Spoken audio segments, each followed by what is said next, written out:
and men's personal growth. Welcome. My name is Timothy Bish, and today we have a special guest that I'm very excited to talk about, a mental health professional, a queer mental health professional who's going to offer us some insights into how we can be more authentic, more full, and ultimately live happier lives.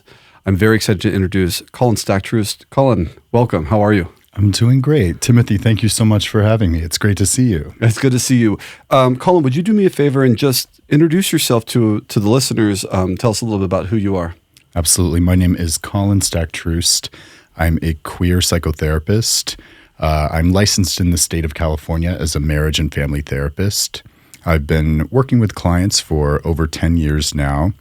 And the grad school program that I chose was a clinical psychology program with an emphasis in LGBTQ mental health. And I chose this program specifically because at the time, it was the only program like this. And as a queer person and as a consumer of mental health, I recognized the need to work with a clinician who really understood the landscape of my life as a queer person. Mm-hmm. I'd worked with some very skilled clinicians in the past, but in the limited time that you have, 45 or 50 minutes in a therapy session, I found myself doing a lot of explaining of what our world and our culture and our community is like. And so working with a queer clinician circumvents a lot of that, really maximizes the time. And it's a role that I'm very happy to be in for my queer clients. Thank you for sharing that. I will tell you, when I first started working with a therapist in New York City, one of the questions I asked initially was, "Are you gay?" Mm-hmm. I might have phrased that question differently now at this point in my life, but he responded first with like, "Well, why do you want to know?" And I'm like, "Well, I'm not interested in any..." Classic therapist. Totally. I'm not interested in any of your personal details. I said, but what I am interested in is knowing that when I share something with you or when I talk to you about something, do you understand it, or will there always be a little question mark in the back of my mind about this dynamic and if you get it on like a level? So is that partly why you wanted to do this work, to offer that experience to the clients who needed you to understand it on a different level? Absolutely. I disclose my sexuality even in my intake session and during an initial consultation before the client even decides if they want to move forward working with me or not. I think there's something affirming in that process to make sure that I'm disclosing from a place of pride. Beautiful. And like modeling, I imagine then, like healthy queer existence, living, happiness. I mean, we could jump right in here because one of the things that we are missing as queer men is called healthy mirroring, right? What is healthy mirroring? So we grew up in a time where we didn't see a lot of positive versions of gay people in media and television and film and music and storytelling, right? So the heterosexual experience is filled with a lot of what we call healthy mirroring. So you see yourself in a way that you can connect to that person, maybe feel inspired by that, someone who acts as like a mentor or an inspiration, and we didn't really have that. So part of the therapy can even begin just from having the client process what it's like to experience this healthy mirroring from sitting across from an openly gay or queer clinician who starts off the conversation by saying, yeah, this is who I am, this is my life and how I love. Wow. Yeah, I think that's been important for me and in my personal experience because, I'm 46 years old. I don't think I have met or knew any out queer people until my early 20s when I moved to New York City. Mm-hmm. And so up until that point, all I really had was like limited media and fear-based thinking and stories handed to me from my family. So I thought for a long time that queer people and gay people like lived in dark, shadowy places and did dark, shadowy things. And I remember struggling with this sort of incongruence of like, well, I don't feel like a demon, but that's how this is being described. And then it was only in my 20s where I'm like, oh, that person living fully, living, openly, living apparently at times happily, and like it is possible. And it was, obviously transformational to observe that and see that. So what you're saying is you found queer people in New York City? Don't tell anybody, but there are a few. There are a few there. Yeah. Your secret's safe with me, don't worry. I guess now on this podcast. No, now it's out. I mean, what's interesting is that I went to New York City and I was in the New York University dance department. So I went from a suburb of Pittsburgh. Pittsburgh's an incredible city with a lot of art, and I absolutely love it. And I did meet some queer people there, but mainly in the theater and dance academies that I was in, not in high school or in local places. And then you go immediately to a dance department in New York University, and it's a whole new world. So I had a quick education, and it was at times a little bit challenging and occasionally embarrassing. Like when things that I just didn't know, I should know, and you only learn that. In the experience of it. And then of course, if you're like 18 years old, sometimes it's, you find out because someone's like, dude, like you should know this. Yeah. Can I ask you a question? I want you to. So did you have a sex ed class in like junior high or high school? I did. Yeah. I don't even know how to respond. Yes, I did. Was it an abstinence-only sex ed class, or was it a little bit more in-depth? It was abstinence only. So I remember we did talk about condoms as a thing that existed and like the reason they existed. But we could not talk about how to use them or why we would use them because we shouldn't. It's very that scene from Mean Girls where you're like, oh, you're going to like get gonorrhea and die. Like it was, just thinking of that. Yeah. It's like, which is a really funny scene actually. But yes, it was essentially don't. And the education was mainly around that. Right. Yeah. I think a lot of our listeners can connect to what you're describing and certainly did not have a gay sex ed. I don't think that ever came up actually. Yeah. And of course, I was too afraid to ask that question, so no one did. Yeah, yeah, right. Okay, well, I'm super glad that you're here, and that hopefully this podcast will. Is it possible that conversation will provide healthy mirroring? I imagine so. Okay. Yeah. I learned a new phrase, and I'm happy about it. Well, listen. So I'm excited to talk to you because of your experience and your clientele. I want to get into a few things about the challenges of living today as a man. So we're going to talk about that. What are the challenges facing men today? And then after that, what are the challenges facing queer men today? And then we'll move on from there. So let's start off with, what are some of the biggest challenges facing men today with regards to their mental health or their well-being or their manner of living? I'm going to go even broader for just a moment and talk about the challenges that men and women face around the expectations of gender. I'd love that. And now we're going to zoom in on the male experience for the purpose of this conversation. The pressures of maleness, the expectations of what maleness should be, what it is not, and how it can be problematic if you're not meeting that archetype of maleness. Okay. Right? Yeah. And so from there, I think, can I zoom in a little bit onto the queer male experience, or do you want me to say more about Well, I mean, I guess I would like to start initially with the general challenges, because men's work, which is like my background, or part of my background, is designed to help men get in touch with themselves fully, to have a more authentic lived experience, to connect with people more authentically, more fully.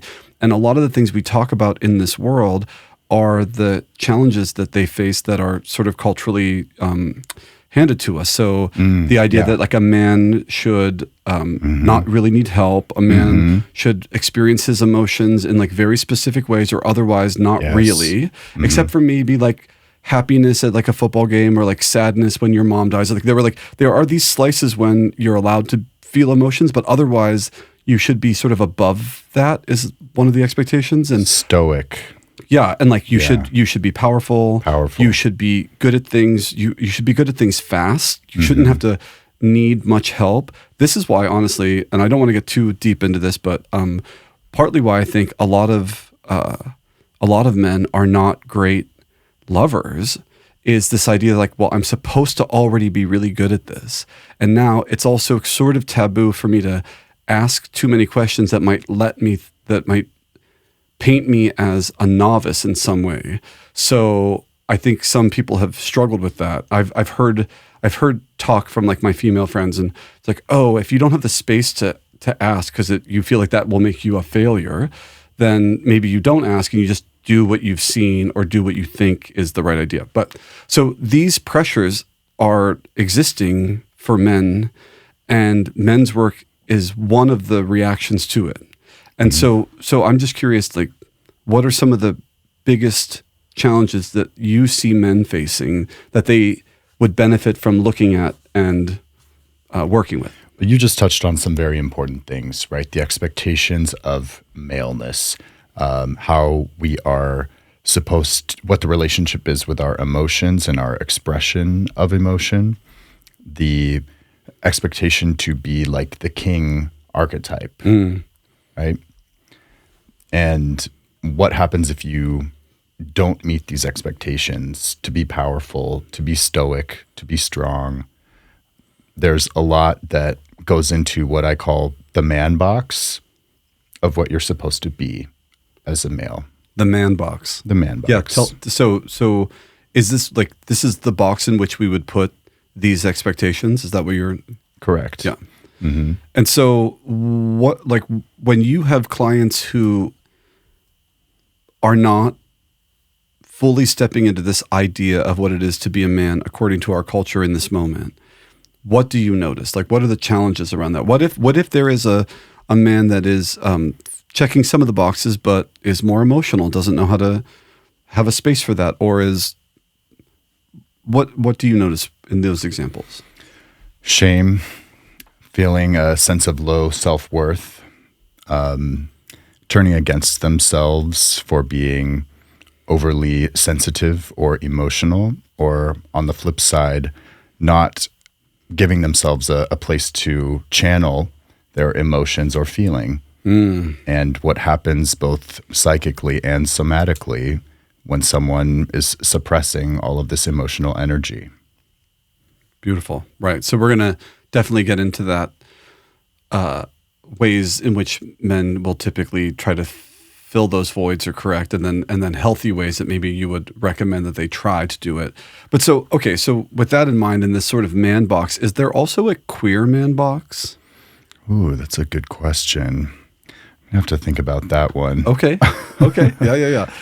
I guess my question is, or another way of saying it would be, is there an additional layer that queer men are facing in their pursuit of stepping into their masculinity and like living as a man?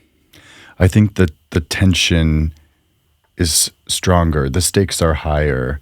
The queer male experience within the context of the man box, deep within the queer male experience, is the knowledge of queerness, of knowing that you are not seeking the female companion that is part of what makes a man, is that he's got a woman by his side, that he's will ultimately step into this king or father paternal figure.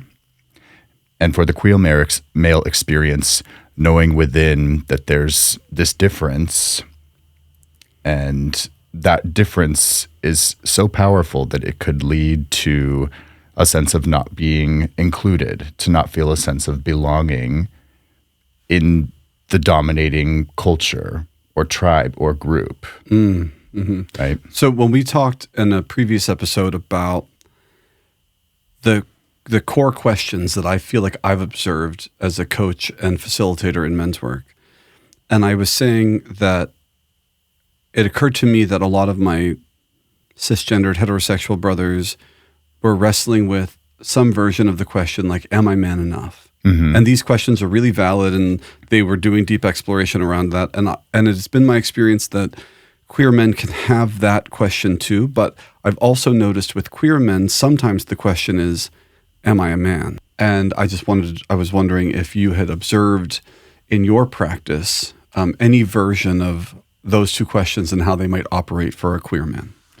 Yeah. So am I man enough is something that, straight cis men and queer cis men struggle with, is their relationship to that question. How close am I to this archetype of maleness that has a lot of the stereotypes that we had previously mentioned?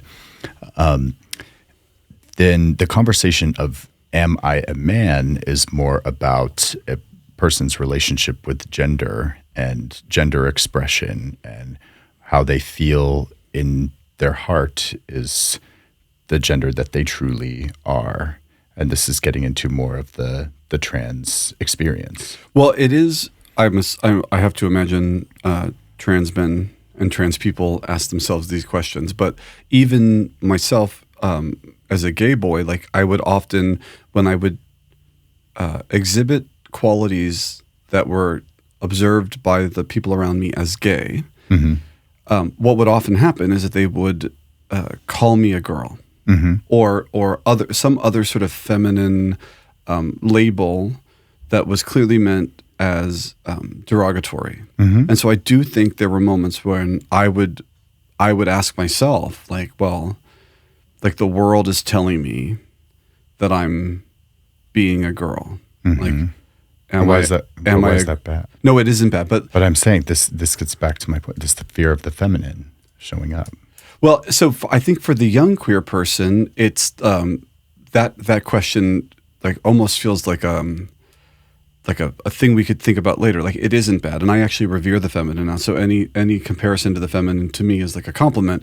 But in that moment, it felt like, oh, if I'm a man that is being described as a woman, like now I'm potentially facing like safety issues. Correct. Right. So in that moment, why is that bad? That's bad because then the world or the situation around me is signaling that I might not be safe.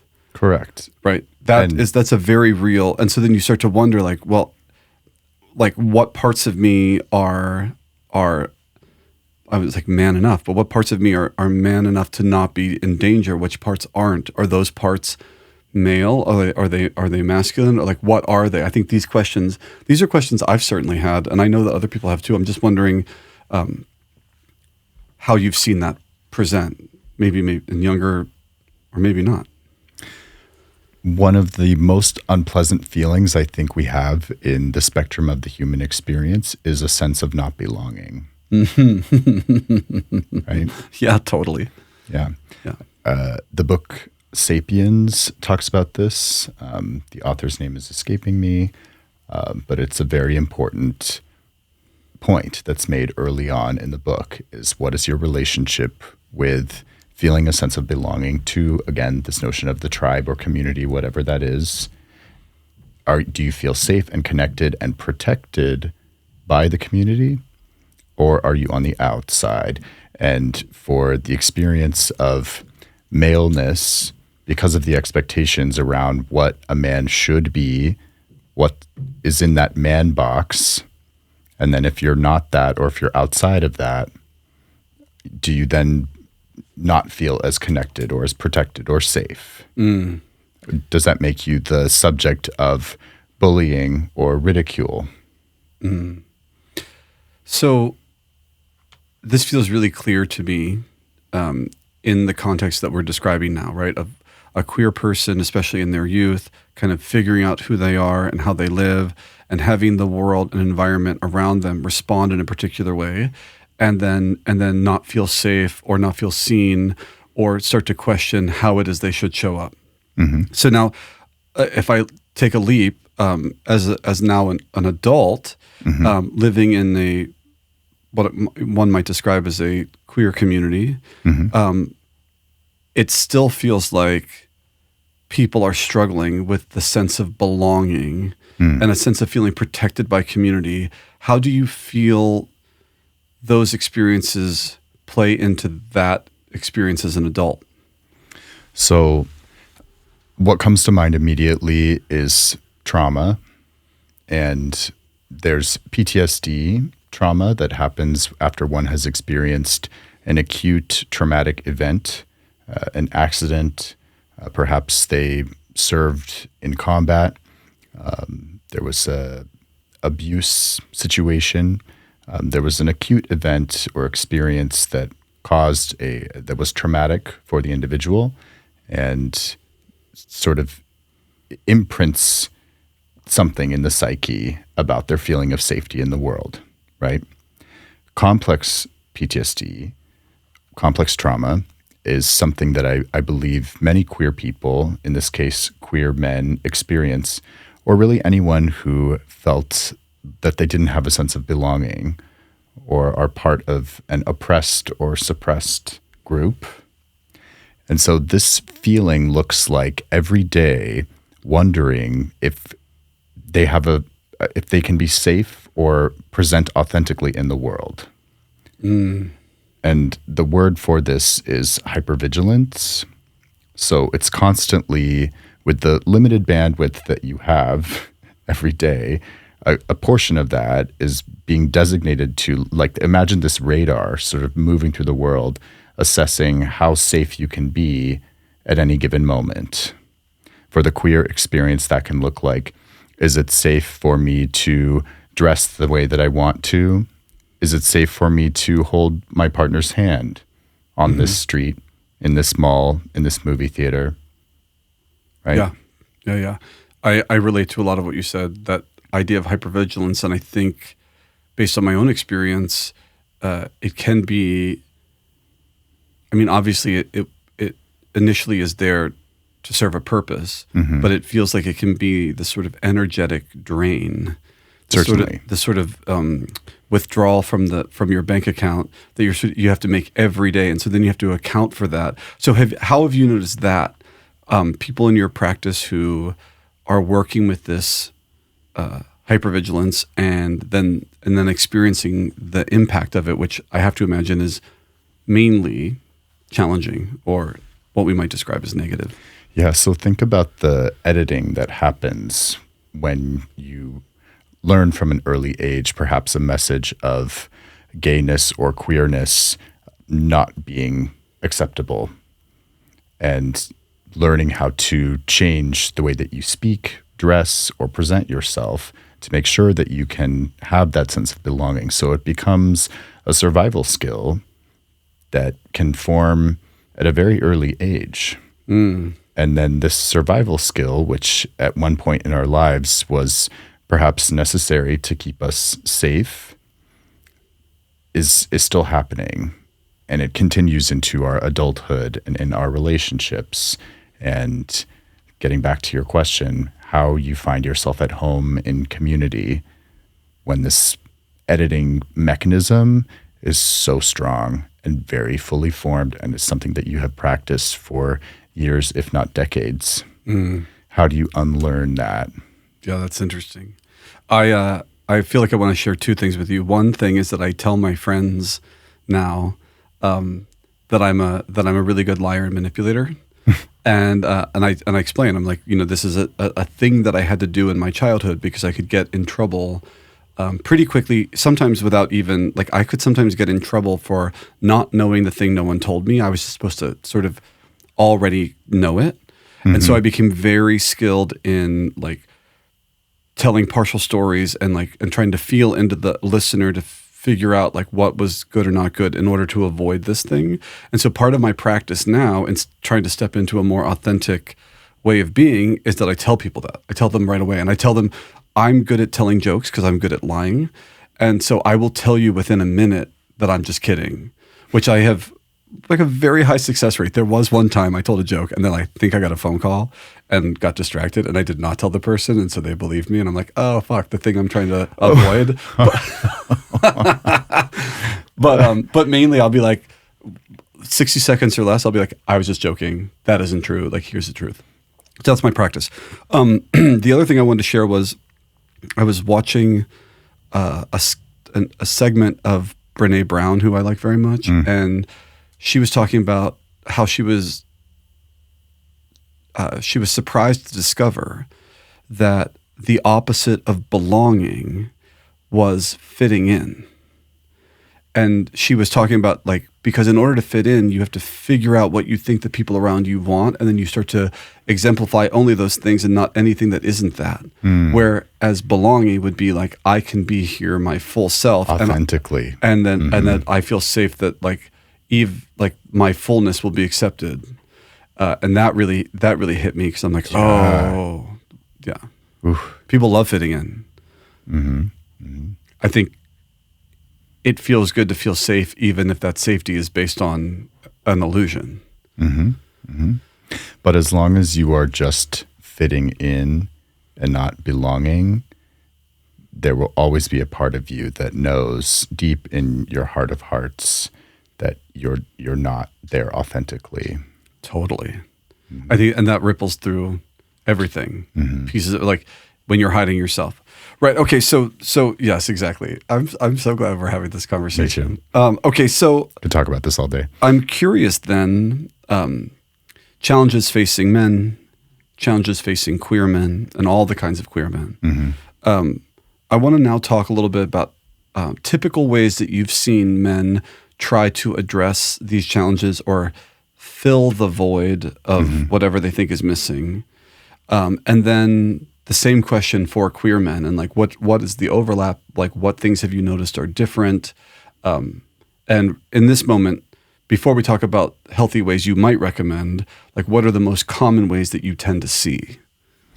The overlap, I would say, is in the Dopamine Nation, which is an amazing book that talks about our relationship with dopamine as a way to fill this void. And this is something that isn't specific to cis men and queer men, straight men. So the relationship with the dopamine release would be drugs, sex, gambling, shopping, exercise, food, things where you get into a place of wrong relationship as opposed to right relationship with any of these things to fill a void, right? So that's the overlap where both heterosexual men and queer men, correct, they can.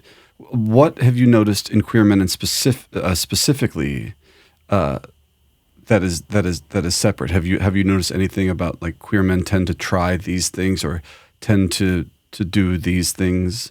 Yeah. So again, there's a bit of an overlap here, but there's an amazing book by Alan Downs called The Velvet Rage. Such a great book. Yeah. He's a psychologist who practices in Los Angeles and wrote this book, The Velvet Rage, as a summation of his work with gay male clients. And The Velvet Rage is basically comes from feeling not enough, feeling less than, and trying to make up for that, trying to make up for the gayness, which we might see as this inherent shameful issue that we have to overcome by being perfect, by being the captain of the sports team, by becoming the CEO, the valedictorian, and that really sometimes crushing pressure that we put on ourselves to be this thing so someone couldn't, blame us for our gayness. It's like, well, that he's gay, but he's the CEO or he does this. He's got the $1 million house and the fancy car and that whole perfect shiny life. So you can't really knock the gayness. So have you noticed that this mechanism of high achievement or overachievement can reach like a tipping point? And if so, it like a little bit like healthy mirroring? Is there a term or a condition when someone's like, well, I've been overcompensating so much for so long, and then at some point I'm like, I just can't do that anymore. Tell me about that if you know anything about that. Yeah, absolutely. When those relationships get out of balance, eventually, I think what I've seen in the window into the worlds of the clients that I've worked with over the years, what brings them to therapy is realizing that what they're doing is not sustainable. And either something has happened, a situation that brought them to therapy because something broke, or they can sense that something is on the immediate horizon and they're trying to get ahead of that. Wow. Yeah. So what I'm hearing you say, drugs, food, all the things that you mentioned, these are the typical things that men can turn to when they are feeling overwhelmed by their challenges, facing their challenges, trying to manage their challenges. But if we were to think now about how you might recommend someone, what things you would recommend for someone so that they could approach this in a healthier, more sustainable manner, what might you suggest? The framing that I like to use is right relationship. Great. Are you in the right relationship with any of those things that I mentioned? And this question of right relationship, I actually go way back to Freud, where his framing to help us gauge with ourselves through our absolute most authentic self-awareness, the question of, is what I'm doing affecting my work or ability to produce or create in whatever way that is? That looks very different for everybody. It can be your 9-to-5 corporate job. It could be your work as an artist or a performer or a poet. Is the practice that you're doing, or is the behavior getting in the way of your ability to do that, right? Are you not able to show up for that 9 a.m. meeting on Monday because you're too hungover, right? So that's question one. Question two is the behavior affecting your ability to make or maintain your close interpersonal relationships? Okay. So now from the perspective of this podcast, right? So this podcast is a queer look, a queer conversation about men's work, men's embodiment practice, men's spirituality, men's personal growth. And, as the listeners now know, I work in men's work, men's coaching, and men's facilitation with a heavy shamanic yogic component to it. I'm curious how you feel that can serve men in pursuing like a healthier way of living, and specifically queer men. So one of the things that I love about the practices that inform your work, from my understanding, is the mindfulness component, right? And bringing in mindfulness techniques when we're in these, maybe spiraling out into a vortex of craving or desiring something quick to fill the void of feeling unworthy, right? So let's assume someone's listening and they don't really know what you mean by mindfulness. Like, what do you mean by mindfulness? I think of mindfulness as awareness. The word presence comes to mind. It's using breath work or body scan techniques, meditation, to connect back to the present moment, to bring your awareness back to your body, to your breath, and ultimately sort of activate the prefrontal cortex, which we need to have come online when we start to get hijacked by our amygdala system. Fear, survival. Yeah. Thank you. Okay. So what have you noticed about men in your practice and their relationship with their physical body, their awareness of it, their ability to sense it, and how it can impact them in their lives? It's really across the board, depending on what sort of routines my clients have. Some of them regularly engage in more embodied practices, and everyone has a different relationship to their physical body. Where I see it coming up as something that we could potentially work on is when there's a little bit of a disconnect from the relationship to the body, whether that presents itself in terms of their exercise routine, their sex life, what they maybe still have yet to explore about what their body can do. Mm-hmm. It's interesting, the work that I do, embodiment work, yoga, fitness, acupuncture. I have had over the last 3 decades an enormous amount of opportunity to observe human movement, not only in myself but in other people. And it has been an interesting discovery when I look at people who seem very out of touch with their own physical body. Mm-hmm. And that isn't an insult. I mean, obviously I was training as a dancer, so I'm not trying not that everyone needs to be a professional dancer or move at that level. But when I was reading, and I'm pretty sure it was either The Body Keeps the Score by Bessel van der Kolk. That's right. Yeah.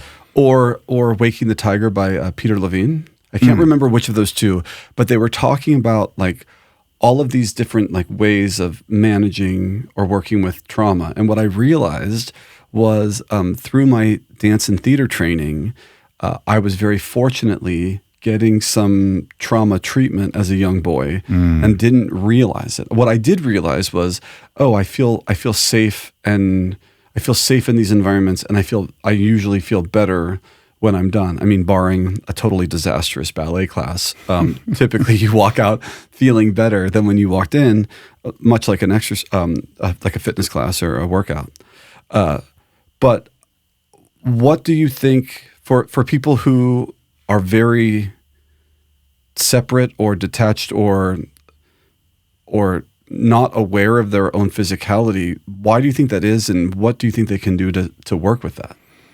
Why do I think that is? Maybe someone grew up in an environment or with a family that didn't inspire a lot of movement or mind-body connection. They just didn't see that happening around them, or they didn't feel called to exercise or movement or even stretching or dancing, right? Yeah. And to me, in my experience, the exploration of what you're feeling, although initially can be challenging, can be, as you mentioned earlier, a great way of sort of bringing yourself back into the present moment. Mm-hmm. Like if I'm feeling scattered, if I start to ask myself how I'm feeling, what sensations are present in me, what is the quality of my breath, what does the sole of my foot feel like on the earth, depending, these things almost immediately start to bring me back into presence. And then I have learned that the more people start to settle into understanding their own emotional state, they are then more able to start to feel into or empathize with, or whatever the word might be, other people's, making them, a more connected partner, maybe more compassionate. Certainly not that this would be the only reason to do it, but a more connected lover. Mm-hmm. When you start to understand how you feel and how it feels, then I think you can get more and more in touch with now how is this person feeling, and what can I do to work with that feeling or help create a feeling or sustain a feeling, So I think there's a lot of benefit available in this exploration, but I think it can be really challenging at first. I have had this experience in one of my men's groups where we were doing a body scan practice, and the body scan practice is pretty simple. Scan down through the body, looking for sensation. When you find it, you recognize it, and then you ask this question, is there an emotion underneath it? And you try not to bring any story. So you might say, tension in my eyebrows feels connected to anxiety. And and then you keep moving. And I remember I asked this one person, and they just couldn't do it. They were like, I feel fine. I was like, yes, but what sensations are there? They're like, no, I feel fine. I feel fine. It was as if the idea that there was a feeling in their body was like not possible or almost absurd. So my question to you would be, if you meet a person who is in that place, like what might you encourage them, or how might you encourage them to start to build a relationship with their own physicality? That's a tough one, but maybe just notice as they're doing this body scan if there are any places where they notice discomfort, and if they need to adjust how they're sitting or laying, or if there are areas that feel good, where you do feel comfortable, and just bring that attention to that place in the body. Like, oh, that feels nice. What is nice exactly? Like, is it the softness? Is it the feeling of being held by, if you're laying on the ground and you can just are connecting to that feeling of the gravity supporting you? Is it the texture of what you are wearing that day? Is it the temperature of the room? Yeah, great. Alan Watts has a beautiful quote that I'm going to butcher right now, but it's basically like this invitation for people to think about how nothing lasts in our world. Things are constantly in this state of changing from one thing to another. So on the one hand, your agony is about to be assuaged, but your joy will inevitably be destroyed. Nothing lasts. And in the same vein, this is what our emotions do also, right? Mm-hmm. Energy in motion. So you'll have that wave of joy followed by a wave of sadness or jealousy or comparison. And these will move through you. And it's so important for us to let those move through us, to connect to them and let ourselves feel it instead of acting like it's not there. So then I want to know, so I'm assuming the listeners do too. Colin, when you feel moments of jealousy or comparison, what do you do? Jealousy is an invitation for me to look inward and ask myself, what am I needing right now that I'm not getting? Is there something there that I could be providing for myself? Am I feeling insecure? Am I comparing myself to someone or something else? Do I feel left out? Am I wanting closeness or connection that I'm not getting right now? Have I asked for that? Have I let that need take up space? Or am I resenting because I want it and I want people to read my mind, but they don't know until I ask, until I let that need take up space, right? So once you identify that thing,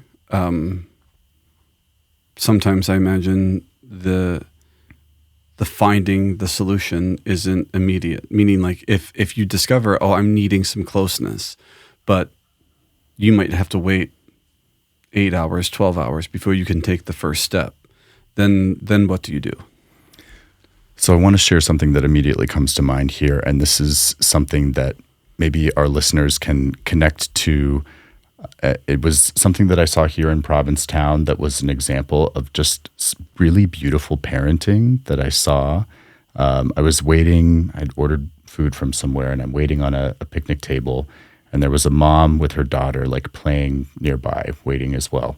And this little girl at one point trips and falls, and it looked like it hurt, and she starts crying, and the mom crouches down and starts comforting her and immediately just jumps into this mirroring. Again, we're back to the healthy mirroring by saying, oh, that looked like it really hurt. That must have felt really painful and maybe a little scary.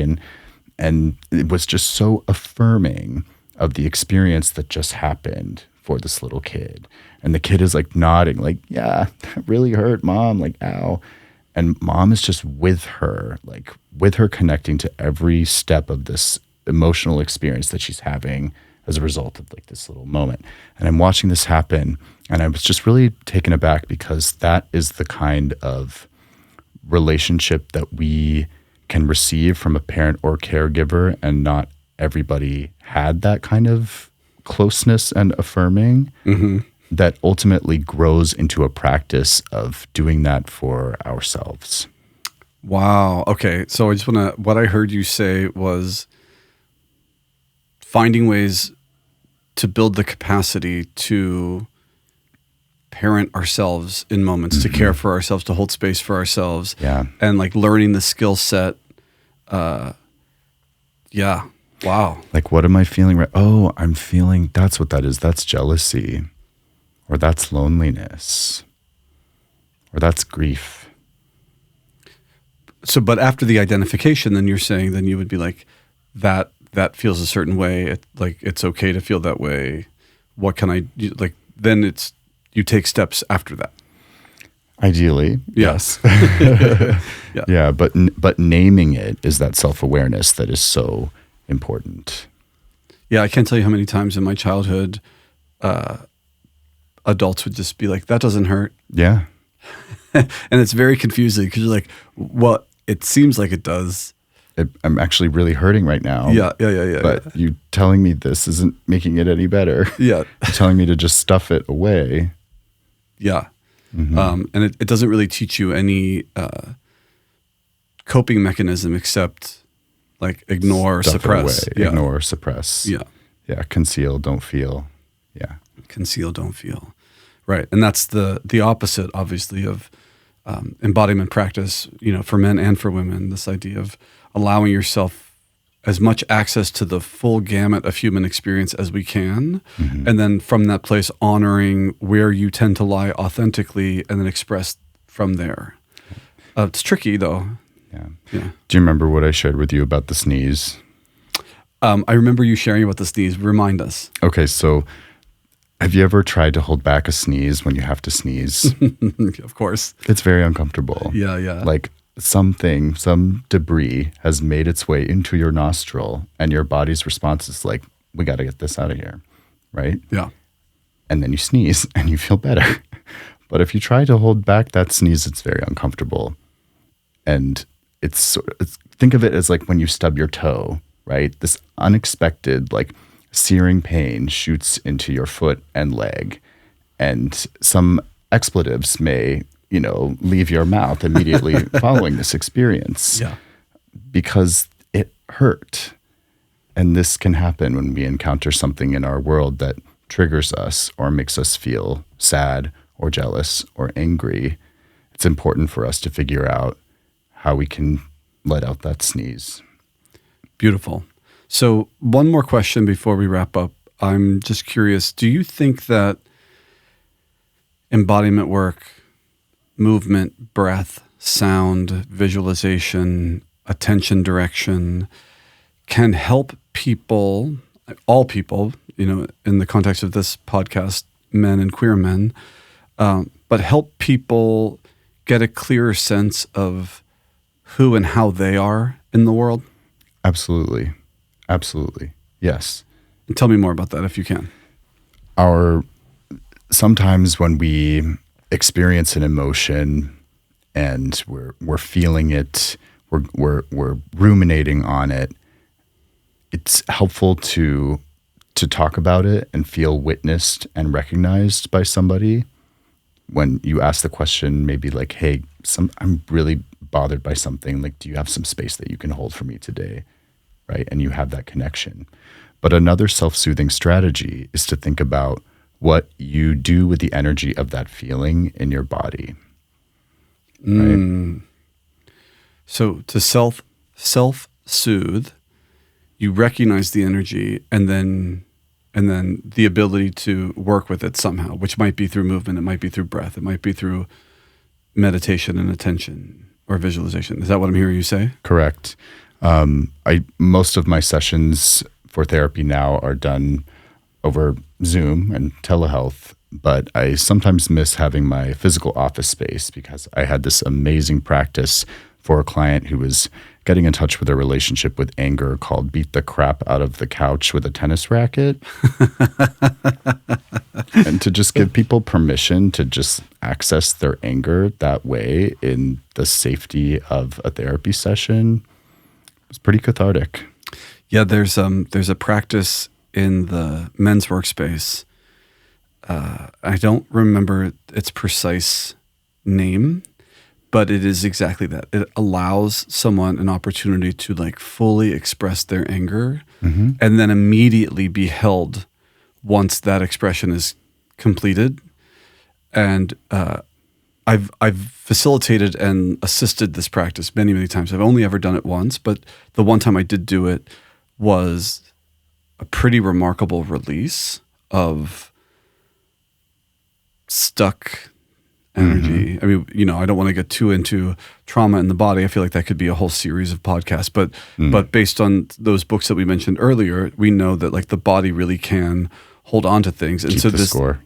opportunity to release it and then some freedom that comes with it. But it required that safe container into which I'm going to allow myself the fullness of this expression, as raw and ugly and intense and dangerous as it might be, because this container has got me. Yes. And then from that, I can experience like a freedom that I might not otherwise have when I'm, a civilized adult, like trying to manage my life in the real world. You can't scream and pound the floor at the bank usually. The bank. I wouldn't recommend it. No.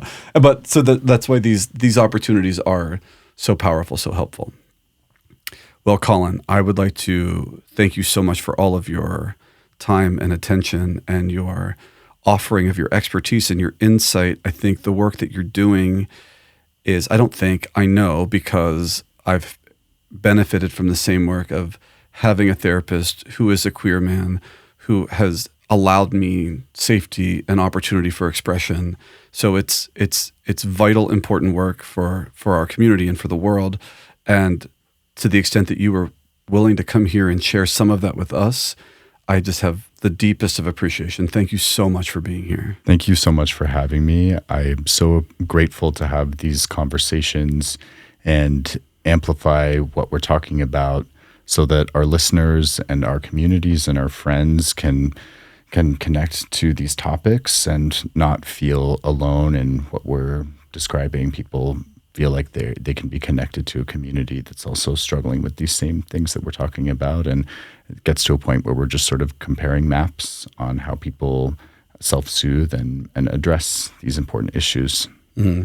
Well, I hope that this is an ongoing conversation, not just that this podcast is an ongoing conversation, but the conversation with you is an ongoing conversation. So hopefully you will come back and, talk about other topics and things. But for this moment, with this particular episode, I feel compelled to ask you, do you feel complete? I do. Thank you for asking. So then I'd like to take this opportunity for us all to feel a sense of appreciation and gratitude for the opportunity to engage in a conversation of this nature. And with these words, I also feel complete. Aho.